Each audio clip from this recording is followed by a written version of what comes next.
Hello friends, দেখো আমি ready হয়ে গেছি। আজকে আমি একটা জায়গায় যাব, তাই ভাবলাম তোমাদের সাথে একটু ভিডিও শেয়ার করি। তাই চলে এলাম একটা ভিডিও নিয়ে। একটা জায়গা বলতে আজকে যাব আমরা ফিস্ট করতে। তাই সব বন্ধু বান্ধবীরা, ভাই বোন, দাদা দিদি সবাই মিলে চলে গেছিলাম স্যারের বাড়িতে। স্যারের বাড়িতে এসে আমরা একটু ছবি তুলে নিলাম, আর এরা এদিকে বসে গেছে গল্প করতে।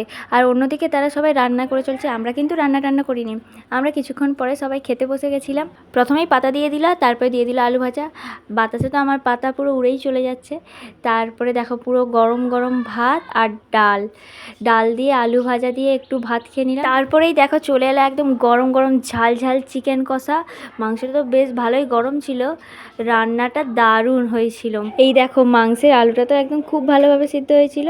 এইভাবে একটু মাংসের আলু আর একটু মাংসের টুকরো নিয়ে ভাতে মাখিয়ে আমি খেয়ে নিলাম। বসেই দেখলাম বাইরের ওয়েদারটা বেশ দারুণ, হালকা ঝোড়ো হাওয়াও হচ্ছে। যা গরম পড়েছিল এই কদিনে। তারপরে ছিল চাটনি, পাঁপড় আর আইসক্রিম। আমি আইসক্রিম খেতে থাকি। তোমরা আমার মিনি ব্লগের জন্য চ্যানেলটা সাবস্ক্রাইব করে দাও। বা